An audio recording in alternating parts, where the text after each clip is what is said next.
Alors, il y a une question que beaucoup de gens se posent à un moment donné, et c'est j'ai l'impression, je suis dans une relation narcissique, et j'ai l'impression de ne plus avoir le droit de ressentir certaines choses, de ne pas avoir certaines émotions. Eh bien, en fin de compte, c'est un problème malheureusement très courant si vous êtes dans une relation narcissique, et c'est le sujet de cet épisode du Psy chez vous. Avec la guitare. Cyril Malka. Le Psy chez vous.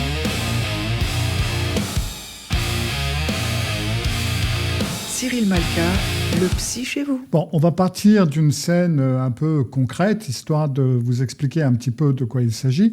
Disons que la personne narcissique de votre vie est à la maison, vient de rentrer du travail, après je ne sais pas, et puis de toute évidence, il y a quelque chose qui ne va pas, il fait un petit peu la gueule ou elle fait un peu la gueule, donc bien entendu, tout innocemment, vous lui demandez, il y a quelque chose qui ne va pas, et là, on va vous répondre. Alors, si vous avez l'expérience de ce genre de situation, vous vous doutez que ce que vous allez entendre ne va pas vous faire plaisir. Maintenant, si vous êtes naïf ou si vous êtes tout nouveau dans ce genre de relation, c'est un petit peu normal. Enfin, je ne sais pas, quand on voit la personne que vous aimez rentre du travail et fait un petit peu la gueule, on lui demande « Oh là là, mais qu'est-ce qui se passe ?» etc. Si on peut la soutenir, l'aider, etc. Mais là, ce n'est pas du tout le cas. Ce qui va se passer, c'est que la personne narcissique va vous dire « Écoute, franchement, moi j'ai l'impression que tu n'es jamais là pour moi. Tu es toujours en train de bosser ou tu es occupé avec les enfants, avec tes histoires. Quand je te parle, tu ne m'écoutes pas. J'ai l'impression que tu n'as rien à foutre de moi, que je passe toujours en dernier. Et avec tout ce que je fais pour toi, c'est comme si tu t'en foutais totalement. Tu passes ton temps à dépenser de l'argent. Tu veux changer la voiture, partir en vacances, inviter tes amis au bord de la mer et tout. Et puis, moi, j'ai l'impression que tu es très égoïste. » Alors, le problème est que c'est peut-être, ça ne veut peut-être pas dire qu'il n'y a rien de vrai dans ce que la personne narcissique vous dit. Il se peut que dans certaines scènes, vous pouvez trouver un grain de vérité, même si ce n'est pas exactement ce qui s'est passé. Et là où est le problème, c'est que justement, il peut y avoir un petit grain de vérité. Il se peut que, parce que c'est un peu chiant en ce moment avec lui ou avec elle, vous avez passé plus de temps à faire d'autres choses, par exemple. Et là, du coup, vous avez la culpabilité qui vient, etc. Mais ce qui est dit de vous, ça ne correspond pas à la réalité. Là, la personne narcissique vous accuse, en fin de compte, de tout et n'importe quoi. Et en fin de compte, vous qui vous occupez de ce que vous devez vous occuper, de la maison, machin, etc., tout d'un coup, vous êtes devenu la source du problème. Et la personne narcissique va continuer encore et encore. C'est quelque chose, c'est pas une discussion, c'est un monologue. Et ça va être des critiques, ça va être des reproches, ça va être des insinuations. Et ça peut même être des choses très cruelles, voire humiliantes. Ouais, tu fais toujours passer les autres avant moi, tu vis totalement sur une autre planète, tu es totalement à côté de la plaque, etc. Alors, avec le temps, c'est sûrement pas au début, mais avec le temps, vous avez appris que ça ne sert à rien de vous défendre. Que si vous vous défendez, ça va tourner à la dispute, ça va augmenter, ça va devenir une crise, ça va passer à la réalité-tension. Bref, j'ai fait plusieurs vidéos sur le sujet, donc maintenant, ça, vous le savez. Là, la personne narcissique est en train de vous retourner le cerveau, de tordre les faits, et vous finissez, en fin de compte, par vous excuser de quelque chose que vous n'avez pas fait. Donc, non, pas de discussion. Vous vous taisez, c'est la meilleure des choses que vous pouvez faire. Vous ne pouvez pas vraiment faire autre chose. Et puis, vous supportez les attaques. Sauf qu'à un moment, il y a quelque chose en vous qui lâche. Vous allez avoir votre gorge qui va se serrer, vous allez avoir les larmes qui vont monter, votre visage qui va se fermer. Vos émotions vont finir par se voir. C'est la logique des choses. Et là, la personne narcissique le remarque. Et du coup, ça va donner un truc du genre « Eh ben voilà, Et moi, j'essaie de te parler, j'essaie de te dire ce que moi je ressens. Et voilà, regarde, toi tu joues la victime, tu fais la victime, tout tourne autour de toi, tu pleurniches, je peux vraiment rien te dire, on peut vraiment rien te dire. Et ça, c'est le paradoxe. Ce que la personne narcissique dit de votre comportement, sur votre manière d'être, machin, etc., elle vous accuse de pas mal de choses, et du coup, votre réaction est illégitime. Et ce que la personne narcissique vous dit, c'est tu n'as pas le droit d'avoir la réaction ou une réaction à ce que je te dis. Tu n'as pas le droit à ton émotion. Cette scène-là, c'est la mienne.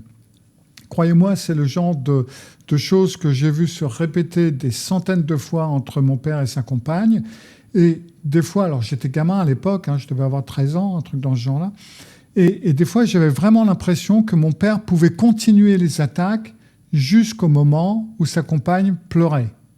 C'est-à-dire que les attaques pouvaient continuer jusqu'à ce qu'elles finissent par montrer l'émotion. Et là venait le deuxième coup, qui en fin de compte était encore pire, là où il lui disait « Franchement, tu penses qu'à toi, t'es une égoïste ». Donc, le fait de... On vous tombe dessus, on vous crie dessus, on vous méprise, et le simple fait que votre visage trahisse votre tristesse ou votre douleur, ça devient la preuve que vous êtes égoïste, que vous dramatisez, que vous voulez être au centre de la scène et que vous faites passer pour la victime.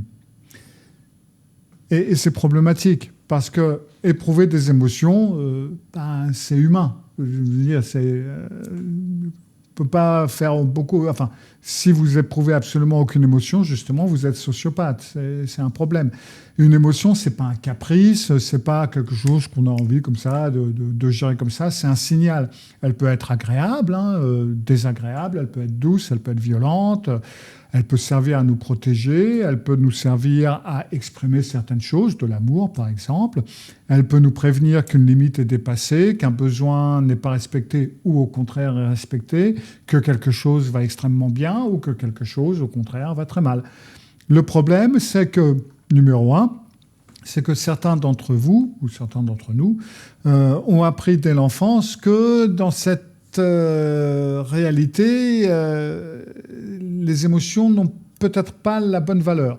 C'est-à-dire que certains d'entre nous ont entendu des phrases du genre « Bon, maintenant t'arrêtes de pleurer pour rien, parce que sur ça, moi, je vais te donner une raison de pleurer. » Alors, un garçon, ça pleure pas. Écoute, je suis un grand garçon, mais qu'est-ce que c'est que ce truc ? Oh là là, mais t'exagères, t'es encore en train de faire ton cinéma.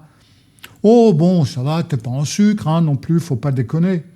Oui, il va y avoir des choses comme la colère, la tristesse et d'autres émotions qui vont déranger les adultes, qui vont déranger les parents, surtout si ce sont des parents narcissiques. Et donc, résultat est que très tôt, dans ce genre de relation, vous avez appris qu'il y a certaines émotions qu'il vaut mieux pas trop montrer. Qu'il faut être sage, qu'il faut être discret, qu'il faut être lisse, qu'il faut toujours avoir l'air content. Pas trop non plus, parce que ça va pas non plus. Bref, donc déjà, là, vous pouvez avoir été préparé à l'avance par vos parents ou les gens chez qui vous habitiez. Et surtout, en plus, si vous venez d'une famille où il y a au moins un membre narcissique. Donc, quand vous tombez dans une relation avec une personne narcissique, le terrain, il est déjà prêt, quoi. Tout est déjà prévu pour et tout va bien fonctionner. Alors, plus on est authentique avec nos émotions et plus on est en bonne santé psychique, en quelque sorte. En fin de compte, c'est relativement simple. Ressentir, reconnaître et exprimer de façon appropriée, c'est ce qu'on appelle la régulation émotionnelle. C'est-à-dire que la régulation émotionnelle, c'est une part centrale d'une vie psychique saine. Vous éprouvez une émotion et puis vous trouvez une manière adaptée de l'exprimer. Alors au début, on n'a peut-être pas une manière appropriée de l'exprimer, c'est ça qu'on peut apprendre. Comment dire, là je suis blessé, alors déjà faire la différence, là je suis blessé, là je suis en colère, là j'ai peur, et puis comment on les exprime. Et la personne narcissique ne sait pas faire ça. Ils sont très mauvaises dans ce domaine-là. Alors déjà, les personnes narcissiques ne savent pas exprimer leurs émotions de façon vulnérable. Et elles ne savent pas les réguler non plus. Donc elles vont ne faire qu'exploser, et elles vont accuser et elles vont attaquer.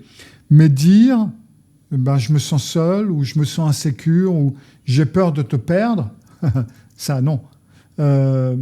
Et ce qui est encore pire, c'est que beaucoup de personnes qui sont en relation avec une personne narcissique finissent elles aussi par avoir une relation de plus en plus compliquée avec leurs propres émotions. Parce que les émotions, c'est quelque chose qu'on peut voir. Enfin, je veux dire, c'est pas seulement quelque chose qu'on dit. Généralement, on va voir l'émotion chez l'autre, avant que la personne le dise. On peut voir, on fronce le sourcil, le sourire, le regard qui se voile avant la larme, la mâchoire qui se crispe, les yeux qui brillent. Notre cerveau sait parfaitement, cerveau neurotypique, sait lire des centaines de micro-signaux faciaux. Et là, attention, parce que même si les narcissiques sont très déficitaires pour ce qui est de l'empathie émotionnelle, à voir, ils n'en ont pas du tout, elles sont souvent très douées pour repérer les émotions chez les autres. Elles observent, elles scrutent, elles peuvent voir la larme qui monte, elles peuvent voir le regard qui se voile, la bouche qui tremble. Elles perçoivent parfaitement tous ces signaux-là, mais elles les interprètent différemment et elles les pathologisent. Elles vont les prendre comme une attaque contre elles, comme quelque chose que vous leur faites au lieu de quelque chose que vous ressentez à l'intérieur de vous. Et pendant ce temps, vous, dans la relation, vous faites exactement la même chose, mais à l'envers. C'est-à-dire que vous essayez de lire absolument la personne narcissique. Vous écoutez la façon dont il ferme la porte, vous écoutez la façon dont elle marche, et la façon dont elle dit bonjour, quel est son ton, la façon dont elle pose son sac. Et alors là, vous vous demandez, est-ce que c'est un jour où il y a un risque d'explosion, ou est-ce que tout va bien? Est-ce que je peux parler de ma journée, ou est-ce que je la ferme? Est-ce que je peux proposer quelque chose, ou est-ce que je vais me prendre une réflexion, etc. Donc vous scannez son visage, sa voix, ses gestes, pour savoir si ça va ou pas. Et puis alors après, il faut faire attention aussi, parce que au fur et à mesure que disons que la personne narcissique apparemment rentre à la maison, tout va bien, et puis donc vous pouvez vous dire, il ne faut pas trop vous lâcher, il faut rester attentif, parce qu'un mot de travers, un geste de travers, et boum, les choses changent. Donc il faut scanner constamment, c'est vraiment un scan constant. Ce qui fait que du coup, vous passez tellement de temps à être préoccupé des émotions de la personne narcissique pour ne pas vous en prendre plein la tête, que vous perdez le contact avec vos propres émotions. Et ça, c'est problématique, parce que le rôle des émotions dans une vie de couple normale, ou dans une relation normale, même par exemple parent-enfant, les gens sont attentifs l'une à l'autre, les personnes sont attentives l'une à l'autre, mais d'une façon chaleureuse. Quand l'autre est triste, on demande ce qui se passe. Quand l'autre est énervé, on essaie de comprendre. C'est une danse émotionnelle où chacun a le droit d'exister, où chacun a le droit d'être entendu. Et dans la relation narcissique, c'est pas du tout ça. C'est plutôt un jeu d'espionnage, en quelque sorte. Vous surveillez l'autre pour anticiper et pour éviter le prochain bombardement. Et en parallèle, l'autre vous surveille pour contrôler que vous ressentez bien ce que vous avez le droit de ressentir. Et ça vous mène donc à cette scène du genre très fréquente que quand votre réaction émotionnelle devient visible, la personne narcissique va exploser juste par voir un signe sur votre visage. Et là, du coup, la personne narcissique va en remettre une couche. Voilà, tu fais ta victime, tu pleures, blablabla, on peut rien te dire, tout tourne autour de toi, t'es égocentrique, t'es narcissique, tu dramatises. Et puis petit à petit, ça risque de s'inscrire en vous, parce que vous allez finir par entendre constamment que ressentir quelque chose, c'est être égoïste, surtout si vous y avez été préparé pendant votre enfance. Si vous avez appris que réagir, c'est manipuler, que pleurer, c'est faire du cinéma, vous apprenez que lorsque quelqu'un vous maltraite émotionnellement parlant, vous n'avez qu'à rester parfaitement neutre, immobile, stoïque, en gros comme un objet posé sur une étagère, comme ce que j'ai là derrière moi. Vous pouvez vous demander, mais pourquoi ils font ça, ces personnes ? Déjà, pour commencer, pour une personne narcissique, vous n'êtes pas une personne, point à la ligne. Vous êtes un objet dans son univers. Et un objet, ça doit être utile, Ça doit admirer, éventuellement, valider, donner de la valeur, calmer. Ça dépend du rôle de l'objet. Des fois, vous devez être des médicaments qui vont la calmer. D'autres fois, vous devez être quelqu'un qui va l'applaudir, etc. Un objet n'a pas d'émotion. Un objet, ça ne pleure pas. Une voiture, ça ne se vexe pas. Une chaise, ça ne se met pas en colère, ça ne ressent rien. Et ben voilà. Et quand vous montrez une émotion, surtout une émotion négative, vous rappelez à la personne narcissique 2 choses qu'elle ne supporte pas. 1, que vous êtes une personne humaine, distincte d'elle, avec votre monde intérieur, vos limites et votre vie. Et 2, que son comportement est blessant. Vos larmes, votre tristesse, votre colère vont réveiller chez elle ce sentiment de honte. Alors, ce n'est pas une honte saine qu'on peut ressentir, mais c'est plutôt une honte insupportable. Et au lieu de se dire « ce que je suis en train de faire, c'est destructeur », la personne narcissique va se dire, alors des fois c'est inconscient, des fois c'est conscient, et bien là, tu me mets en face de l'image de moi que je ne veux pas avoir de moi, donc tu es le problème. Et donc, elle va vous attaquer encore plus pour vraiment vous descendre en flamme. Et une fois que la personne narcissique s'est bien vidée sur vous, qu'elle a déchargé sa colère, qu'elle a déchargé ses frustrations, qu'elle a déchargé son insécurité, qu'elle vous en a mis plein la tête, après, lorsqu'elle a fini, elle se sent mieux. Et c'est là que vous allez entendre des phrases du type « Oui, bon, bah, ça va, maintenant, c'est passé, tu ne vas pas nous faire un drame, écoute, tu peux arrêter maintenant de nous tirer la gueule, quoi. » Enfin, je veux dire, alors, tu es en train d'en faire tout un plat, mais écoute, maintenant, c'est fini, fais chier, quoi. Sauf que, non, c'est pas fini.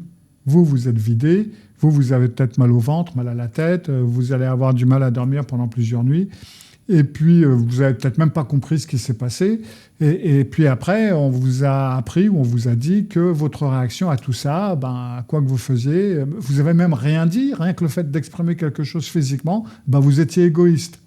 Bon, alors maintenant, je suis désolé, mais il n'y a pas de technique pour transformer une personne narcissique en partenaire émotionnellement sain. Ça n'existe pas, tout simplement. Ça, j'en ai d'ailleurs fait des vidéos. Ce que vous pouvez faire, par contre, ça va être de remettre les choses à leur place dans votre tête. Quand quelqu'un vous dit que vos larmes, votre tristesse, votre colère face à un comportement qui est objectivement maltraitant prouve que, entre guillemets, vous faites tout tourner autour de vous, c'est pas la vérité, c'est pas vrai. C'est une déformation. C'est une façon de garder le pouvoir et d'éviter la remise en question. Vos émotions, dans ces moments-là, sont normales. Elles sont saines et elles sont même nécessaires. C'est ces émotions qui vous indiquent que ce qui est en train de se passer en ce moment, c'est inacceptable. Donc, cette façon de vous parler, cette façon de vous rabaisser, cette façon de vous humilier, ça dépasse vos limites. Alors c'est bien joli tout ça, mais concrètement, qu'est-ce qu'on peut en faire? Alors déjà, il va être nécessaire d'accepter la réalité de ce type de relation. Dans une relation narcissique, si vous montrez des émotions, vous allez être couvert de honte, vous allez être accusé, vous allez être réduit au silence, point à la ligne.